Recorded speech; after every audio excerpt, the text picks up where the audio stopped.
Hey, welcome everyone. Hope everyone's having a good afternoon.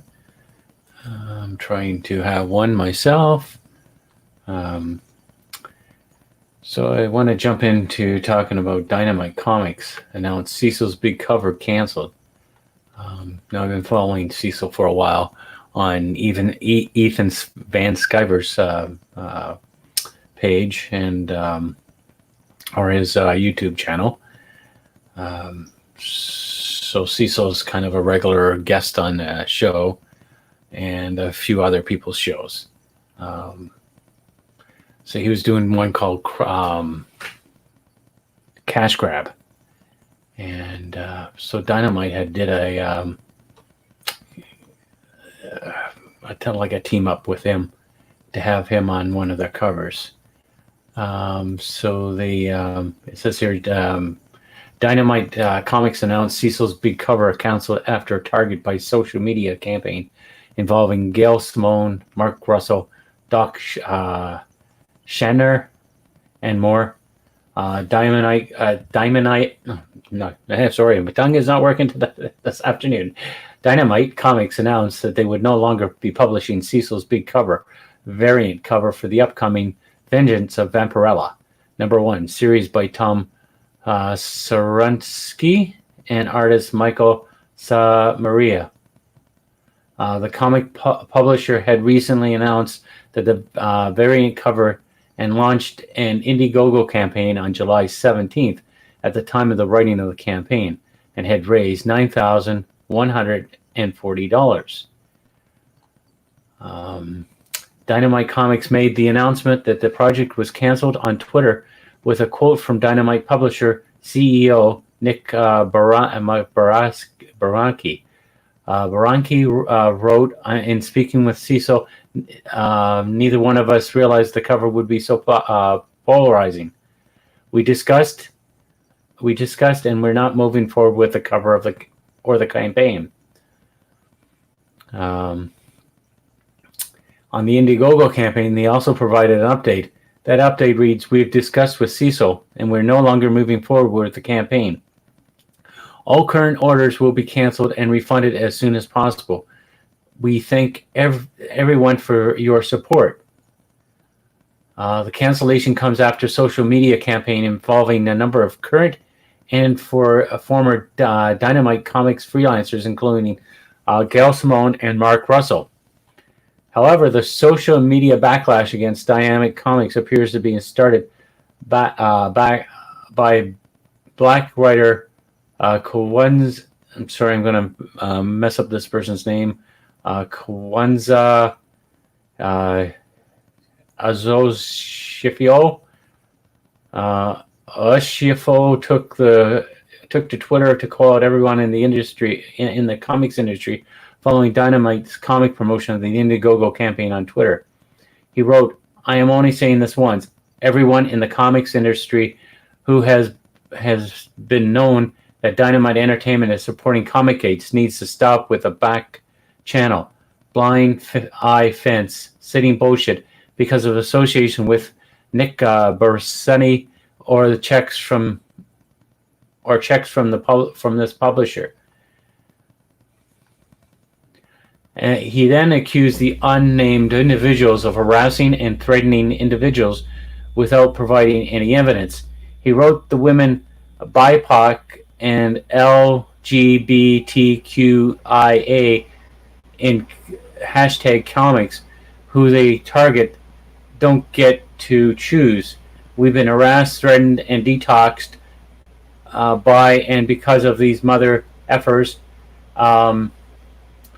Who Dynamite is now blatantly promoting because of no backlash.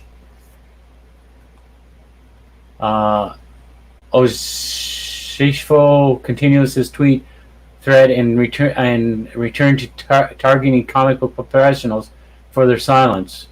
He wrote, "Which is too many of y'all being mad, quiet, acting funny and confused. Some think it's about effing politics. Others have projects with Dynamite and don't want to F with your money.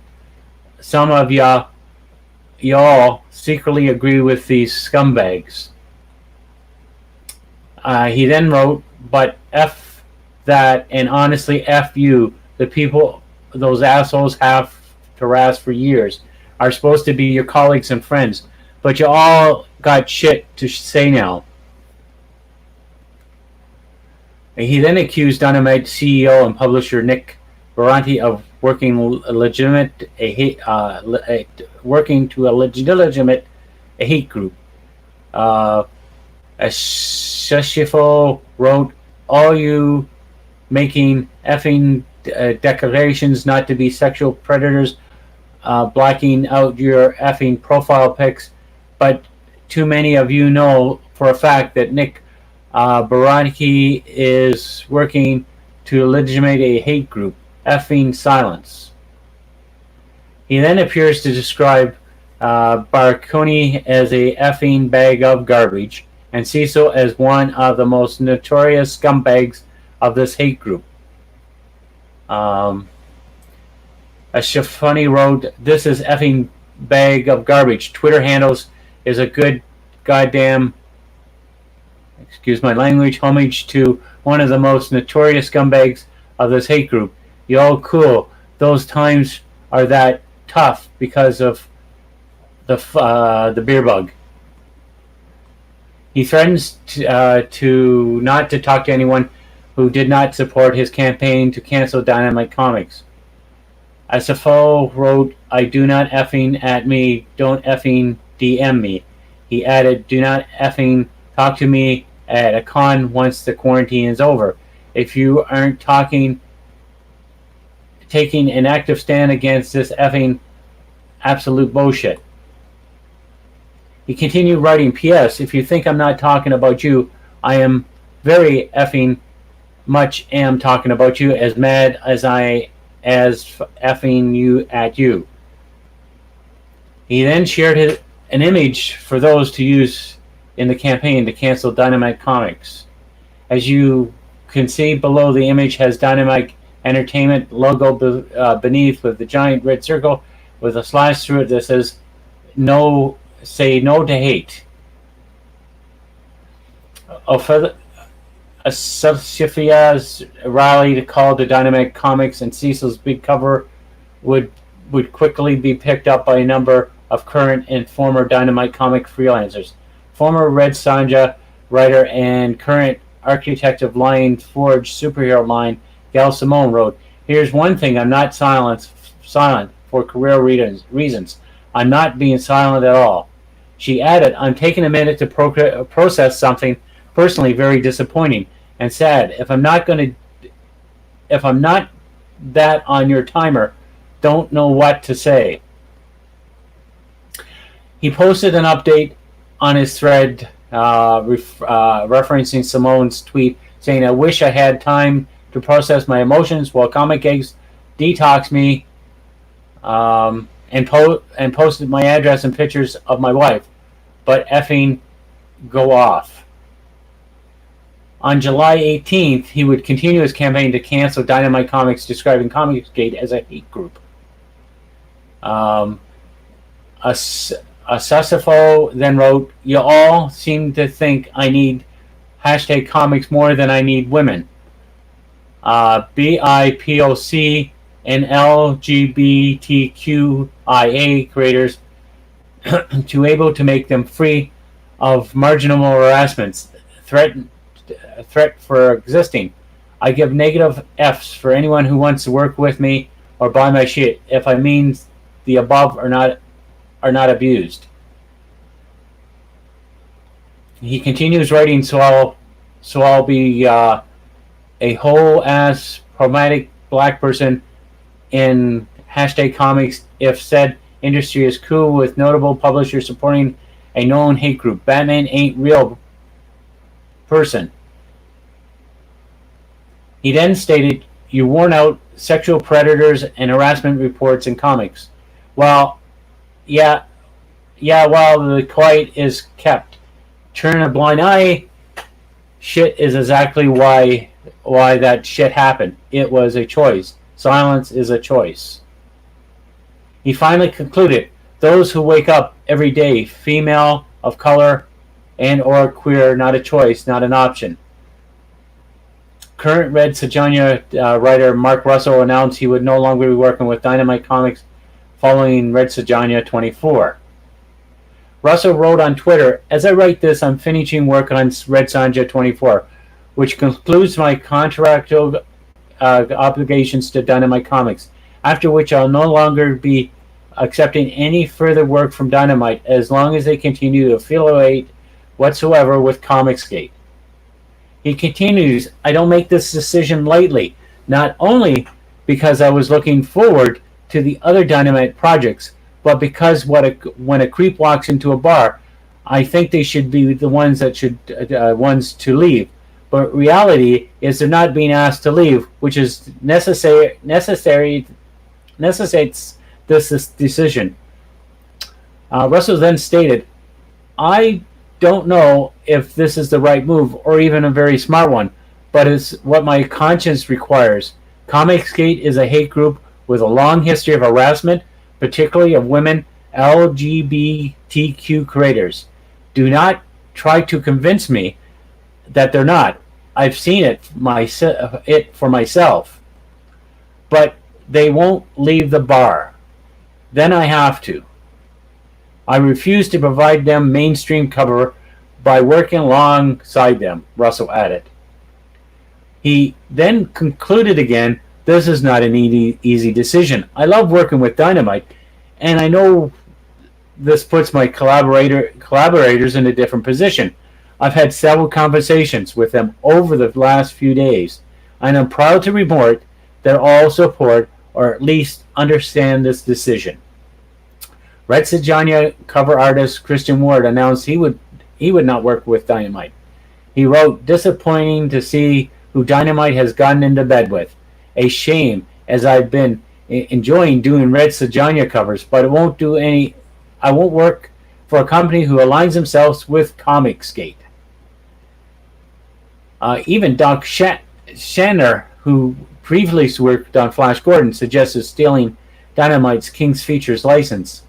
He wrote, "Everyone, quick, while they're busy showing their asses with this Comicsgate bullshit, let's steal the King's Features properties away from Dynamite." He added, "Years later, Flash Gordon is still one of my favorite projects, and I've been able to work on. I have zero patience for this Comicsgate nonsense, and Dynamite cozying up with them is embarrassing to say the least." It's unclear if Dynamite still has a license to Flash Gordon. Flash Gordon's King's Cross was published in 2017. Archie Comics currently has a Flash Gordon and an Archie crossover solicited for September 2020. Former Red Sonja Vampirella and Elijah Taurus writer Eric Berman also indicated that he would no longer work with Dynamite Comics. Berman wrote, "I had a lot of fun writing up pulp stuff, had great editors and collaborators, but yeah, I wanted no truck with the nonsense." It wasn't just comic book professionals. Media outlets also signaled they would stop covering Dynamite Comics. AIPT wrote, "AIPT stands against hatred and bigotry in the comics industry. Therefore, we'll be increasing coverage of Dynamite Entertainment as long as they continue to support and benefit from such groups." Some comic book shop owners also stated they would stop stocking Dynamite Comics.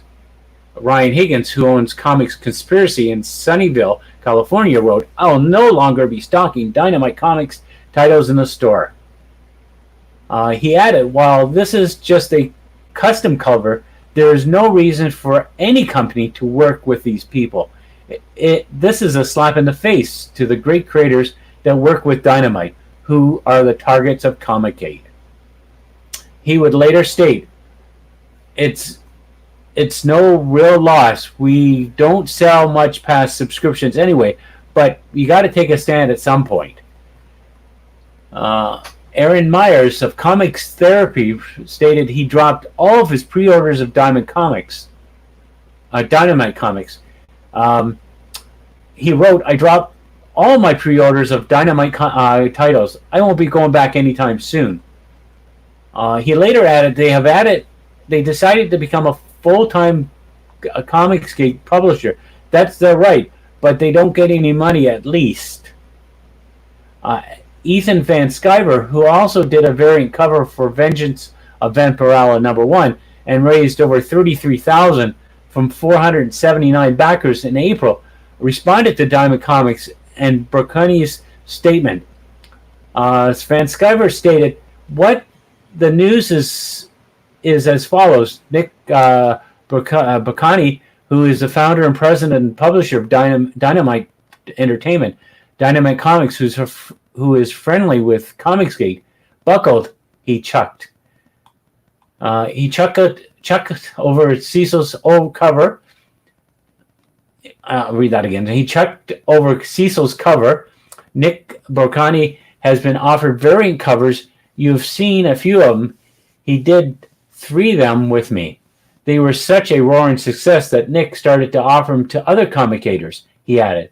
Van Sciver later recounts that Berkani made a couple of mistakes.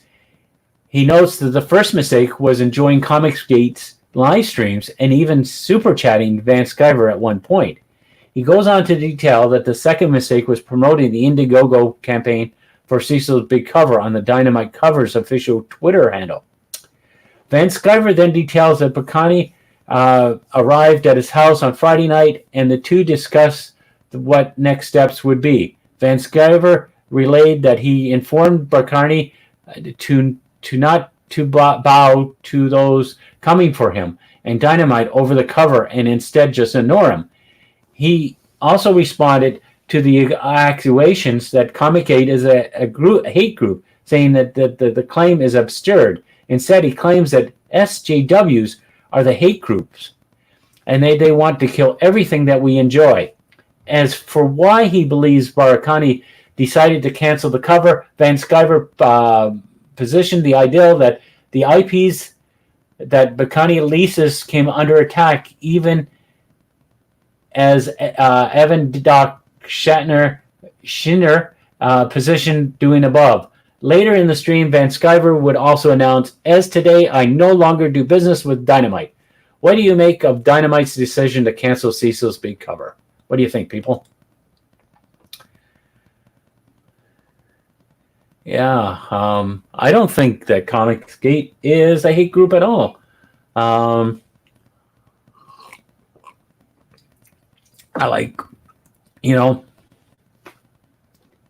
like what they're doing. I listen to Van Sciver all the time. I'm listening to that Star Wars girl Anna. Comics division. And I don't hear any hate from these people. They're doing some good work.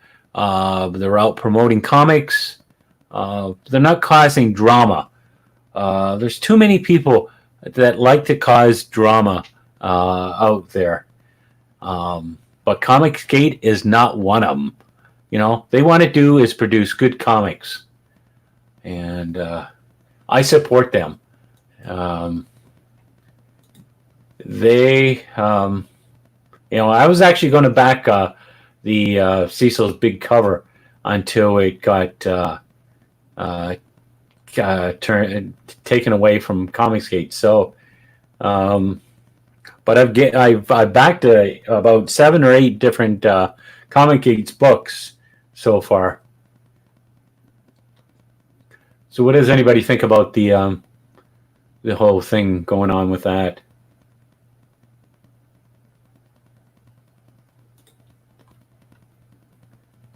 And I'm just going to see if I can find some new stuff here. Looks like there's a new Power Rangers series announced.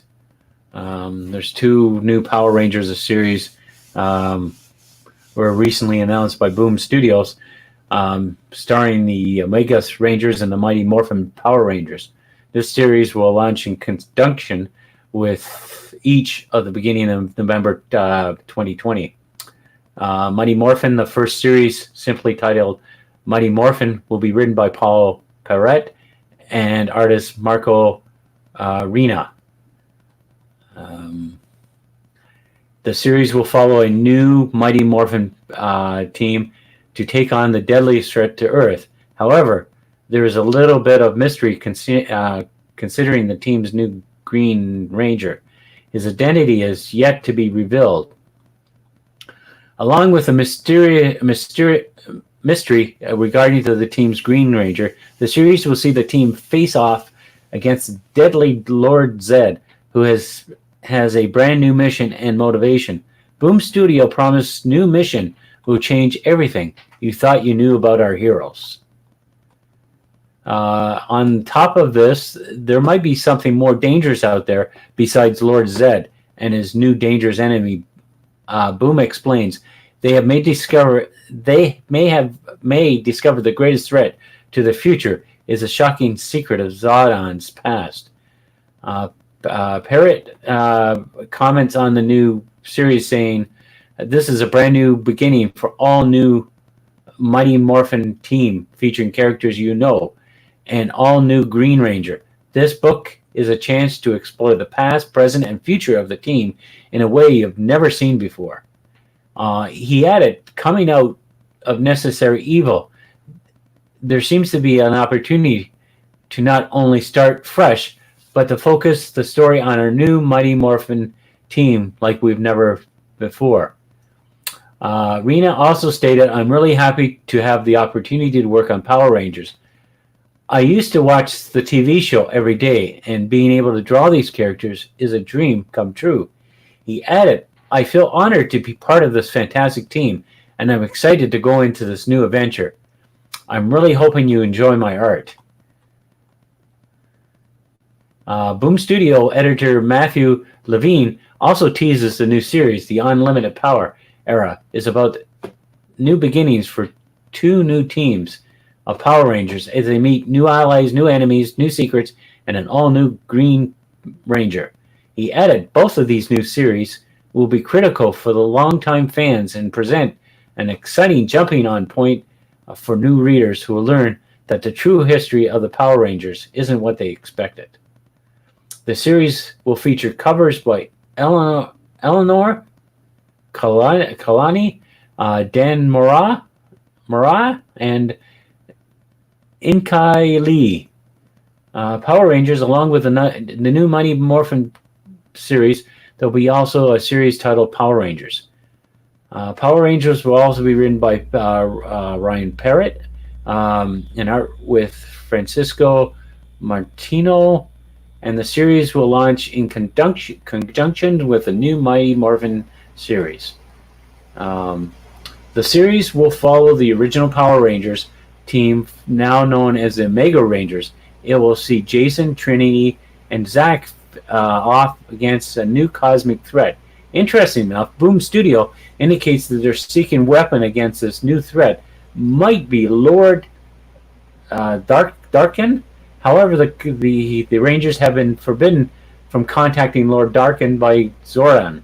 In order to save their allies, they will go rogue and face against their Mighty Morphin allies.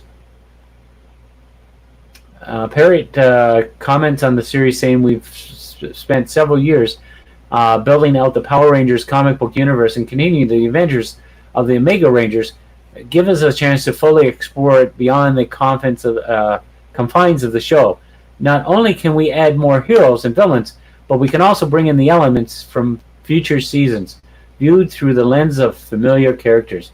He added, "This is a very exciting new corners of the Power Rangers universe that fans have always imagined and also never expected." Mortano also stated, "A year and a half ago, I helped illustrate Mighty Morphin Power Rangers 33, and now I'm drawing the first issue of the new Power Rangers series. I'm very proud to be part of this new era with Ryan and Boom Studios." He added, "I know that many readers are waiting to see where the new team adventures will take them. As a fan myself, I can't wait to show everyone exactly what I've been working on. It'll blow your minds." Boom Studios senior editor Deepak Pan also teases the series Lord Draken is back, but he will save the Power Rangers. Or does he have a darker plan in mind?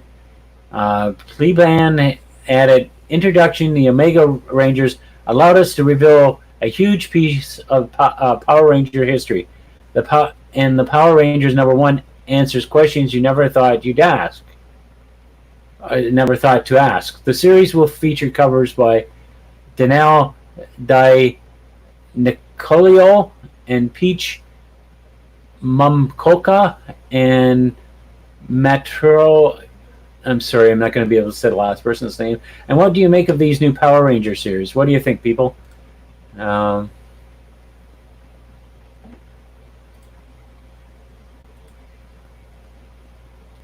Yeah, so new Power Rangers, that'll be kind of cool.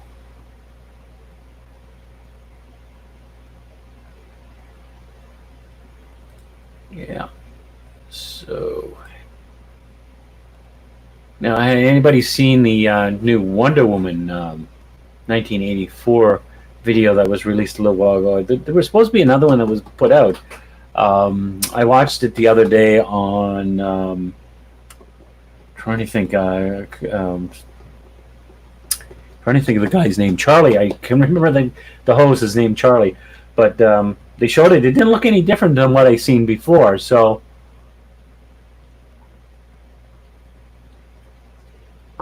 I don't know what parts were added into it. I keep hearing there's parts added from the Justice League, the Zack Snyder. There's a Wonder Woman piece that was taken out, but I don't know. I can't. I'm hoping I could get to see it this year. I'm really looking for Wonder Woman. I need something that's uplifting.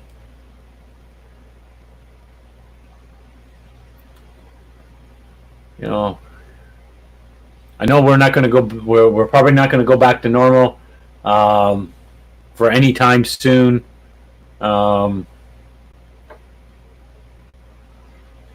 And it just seems to be getting crazier and crazier out there with things that are going on.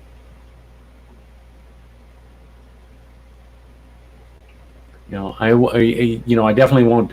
I try not to. I try not to bring anything political into the live streams and that. And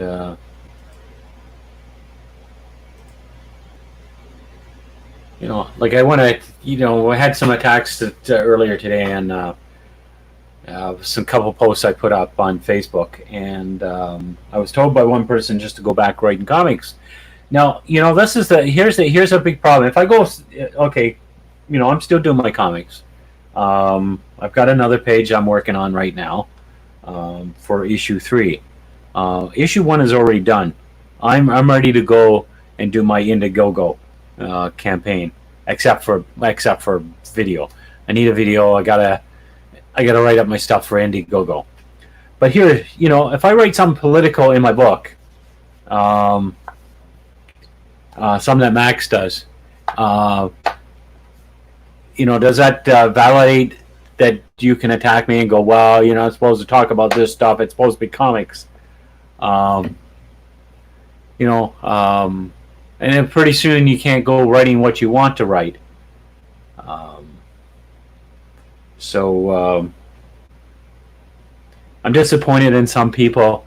If you have an opinion but you want to put up, usually when I go into other people's, when they come up in my feed, I normally either like them or just let them go. But I don't come in and attack people personally. I don't think it's right. I try to uplift people as much as I can.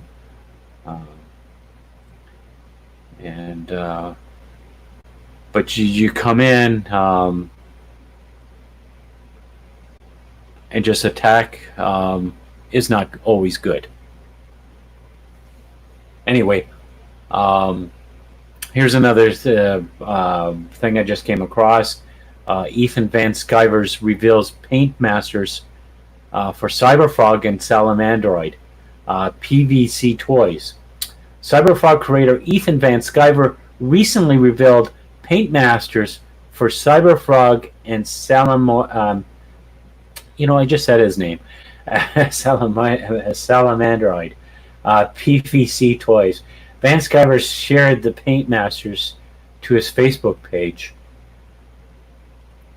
He wrote on Facebook, Cyberfrog and Salamandroid PCV toys are getting into production. Van Sciver added, here are the Paint Masters, which are the first toys to come from the molds painted to instruct the factory on the paint steps.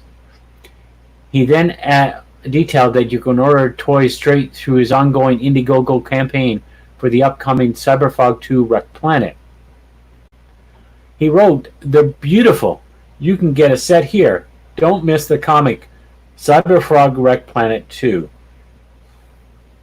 Take a look at the Paint Masters for Salamandroid. They're beautiful. These action figures that they have done is beautiful. Cyberfrog looks really good too. And Van Sciver Indiegogo campaign for Cyberfrog 2 Wreck Planet has already grossed over 1 million from 8,916 backers in just over 2 months. The campaign began on May 15th, 2020. Cyberfrog and Salamandroid toys can be both ordered with a $35 contribution. They are expected to arrive by May 2021. The toys can also be purchased individually. The Cyberfrog PVC toy can be acquired via a $10 contribution, with a Salamandroid PVC toy available for $25. Other backers options for Indiegogo campaigns include graphic novel with Jay Lee's cover for $25. You can also require the Ashcan Salamandroid. I'm having a really hard time saying that word today. I said it earlier. Salamandroid Death Sting for $25. There's also chromium variant covers as well. Still, other backers options include original art and having yourself placed in the graphic novel. As far as the story, Cyberfrog 2 Wreck Planet, Van Sciver details on Indiegogo that it takes place in 2018, 20 years after the PZZ invasion. Cyberfrog has reunited with his friend Heather Swan, who is surviving the New Jersey's Pine Barrens with her 10-year-old daughter, Lily, and others. Van Sciver then details that the survivors live by 4 rules. 1. Stay in the trees. The Vispus has demonstrated that they have trouble maneuvering in the forest. Stay near the smoke. Survivors keep bonfires going constantly. The Vispus are repelled by smoke and fire. 3. Stay calm. The Vispus are intoxicated by panic and fear. 4. Always wear red. Vispus can't see the color red. Wearing red cloaks makes you invisible to them. The art on this is beautiful. When I saw this, like when I used to look at Ethan Van Sciver's stuff when he did DC stuff, I wasn't a really big fan of his artwork, but when I saw this stuff for Cyberfrog, I really loved it. It was beautiful. And anyway, they follow these rules, and they've been able to stay hidden and survive for years. But with the return of Cyberfrog, that's about to change because he brings big trouble, Van Sciver states. What do you make of the Cyberfrogs and Salamandroid PCV toys? Do you plan on backing Cyberfrog? You know, I haven't got the toys yet, but I'm I may a little bit in the future get it.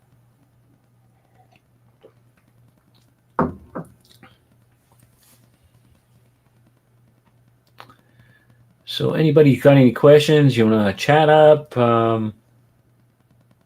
We can, you know, you can ask me some questions here.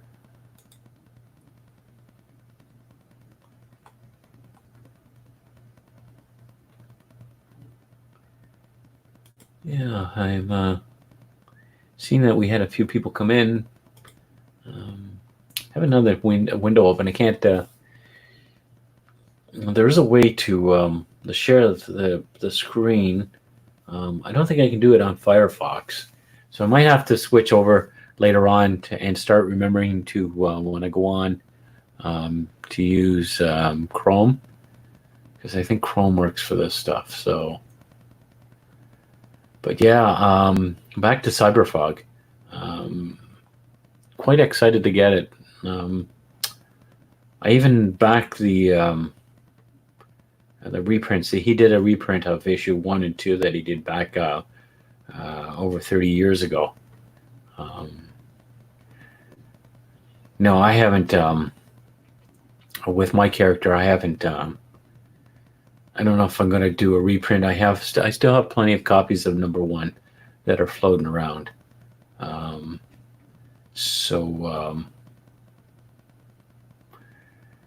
just went back and just redid everything again.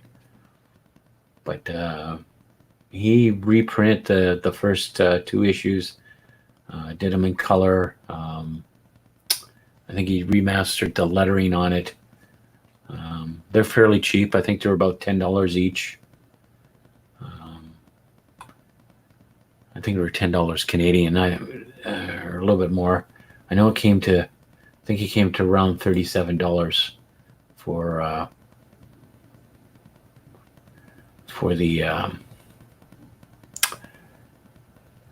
the books. Yeah, I think they were around 37. You know, when it's the Canadian money, Canadian money isn't worth that much. You know, compared to the American dollar. So sometimes I have to be a little bit picky what that I back on. Yeah, because I backed about 7 or 8 different books from Comicsgate. So I've got Cyberfrog Unforgettable Tales 1 and 2. That cost me $32. There was another book by your boy Zach, which was Do As You're Told. Comes with a book and a pinup, and that's $30. There's the cheapest one here. There's a book I really liked. It's called Stump, #1. And that was only $15. And there was another book called Another Case for the Littlest Umbrella by S.K. Bennett.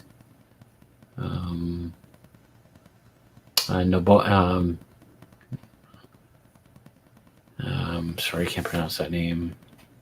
Noabi, Birthright #1. Some of these are a bit expensive, you know. I got Fregaboom's Black Flag Pineapple Perception, Perfect 10, which I'm waiting for to come in. That was $30 Euro. Doesn't give me a Canadian price. And the first one I backed on Indiegogo was Ethan Van Sciver's Cyberfrog Wreck Planet. That was like $40. I got a Jay Lee cover. I couldn't get. I don't think I could have gotten the other cover. Yeah. So that's the ones I got. Yeah, Battle Brick Road is another one I got. It's about the Wizard of Oz or something.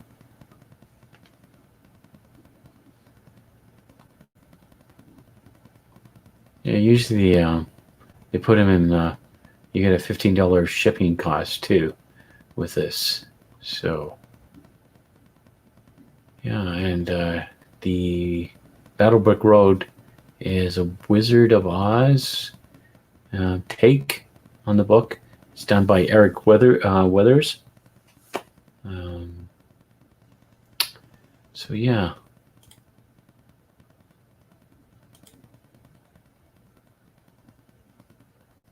So it's pretty good. Yeah. So I don't know if anybody's backed any Indiegogo stuff. Yeah, you backed any Kickstarters? I backed a few Kickstarter stuff in the past. About maybe, I think the last time I backed some on Kickstarter must have been about 3 or 4 years ago. It was about the time I was doing a campaign of my own called the North Shield, and but I helped a bunch of small indie people get their books published. There's some Canadian people that I knew. I got to become friends with. You know, if anybody follows me on Facebook, you know, I'm not always the same person that I post up, but I notice things that I do like. And I do as best as I can to help people out the best I can. But I helped a lot of Canadian publishers out, quite a few of them that I met. I helped Jeff Burden. He was also interviewed on my channel. I helped a couple people from Halifax. They had some books out. I'm still waiting for a book from a couple people. Jan Gersman, I believe, did a book called Some Hex. I'm still waiting on that. And I helped a gentleman in the States with a book.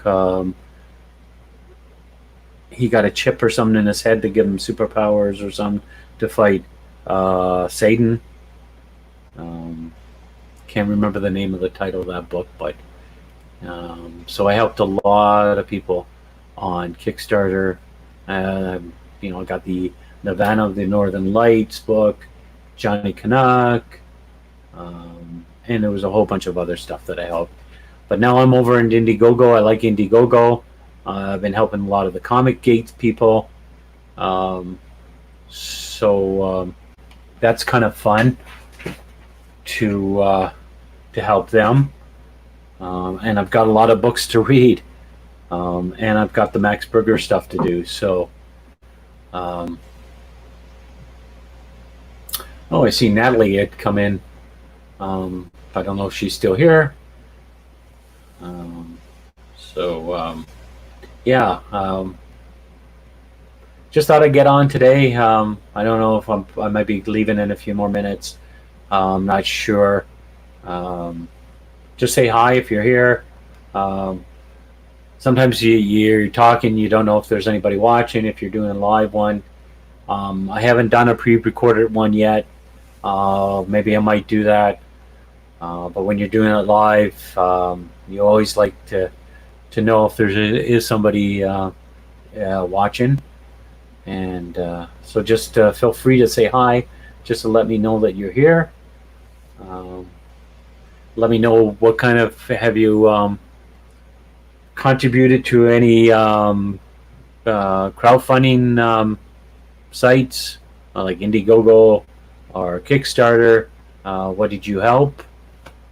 I always like to see independent people get ahead, because it was an independent person myself for doing comic books, and doing that stuff is kind of hard to put that together when you're a one-man band. You got to write the stories, you got to illustrate them, then you've got the problems of self-doubt that you got. Is your art good enough? Then you hear criticisms from other people, um, saying that your stuff sucks or something like that. Then you come back and you try to do better, um, and then you have to have the difficulties with distribution, um, trying to get that out to the stores. And back in the past, when I did my book, advertising, so I would advertise in the Comics Buyer Guide. Um, that was, cost me a couple $100 for that, to run in one magazine, and then find out from, the distributors that they're not going to carry your book because your art is not up to their standards, and then you got a whole bunch of books in your basement, and it's good to start fires and keep yourself warm, you know. Um, and then you're trying to do other jobs in between, to pay the bills, to put food on your table, um, and stuff like that. And if you got a car, you got to make payments and stuff like that. So there's a lot of stuff that goes through when you're an independent person. So I always like to help these people out as much as I can. So hopefully they can continue to do more comics and bring joy to other people. Um, you know, Maybe even read some that's thought provoking. You know, um, most of my comic books that I love reading were thought provoking books, um, like New Teen Titans, Mark Wolfman, well, even Watchmen. Thought provoking. Alan Moore did a lot of thought provoking stuff. Frank Miller. His Sin City stuff.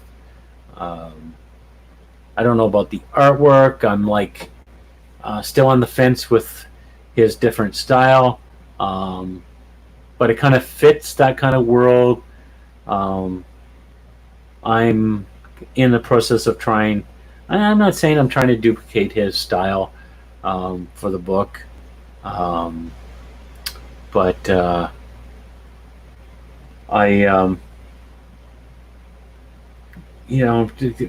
might be some influence going in there by looking at his stuff. Um, I'm up onto page 7 of issue 3. I really like, before I started Indiegogo, really would like to get everything in the can, at least 3 issues. It might be some time before I release the second one. The second one's already done. I just need to color it. I don't know if I'm going to color it or I'm going to have to find somebody else. And right now, with I'm off work,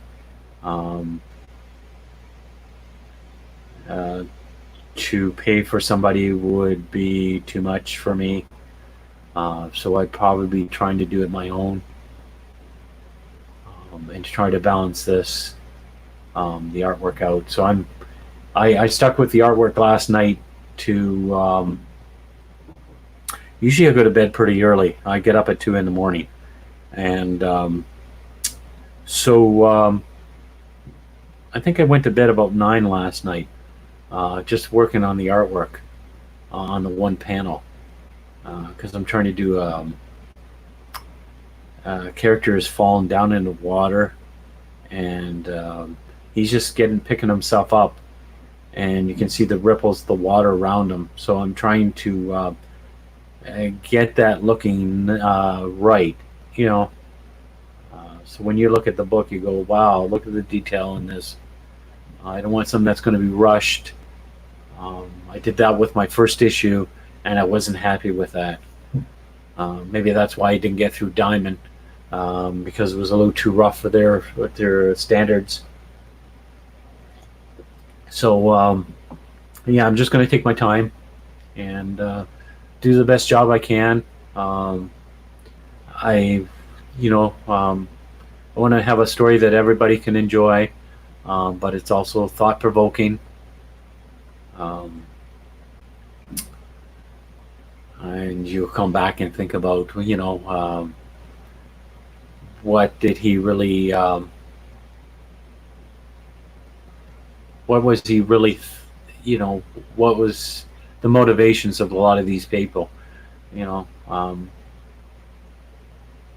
and make it as real as possible, but keep it in line for younger people, because I think that's who we need to pass this on to is younger kids, um, and inspire them. That's and I just want to tell stories. That's all I want to do. Um, so I actually think I'm going to call this a end of the live stream. So I'm glad that everybody came in for a little bit. I did see that Dorothy has been here, Natalie, Smith Harrison, and Mike Pickett. I really appreciate you guys, coming in, and even listening to for me for a few minutes, ramming on. I know this will probably be on YouTube. Well, this is going on YouTube, so anybody that can come in, they can look at it whenever. But my whole goal is just to do comic books. I love comic books. Um, and I like to see people be their best, and not to fight anymore. Let's have some fun. So everybody, have a good evening, and we'll chat with you maybe tomorrow. All right, take care. Bye bye.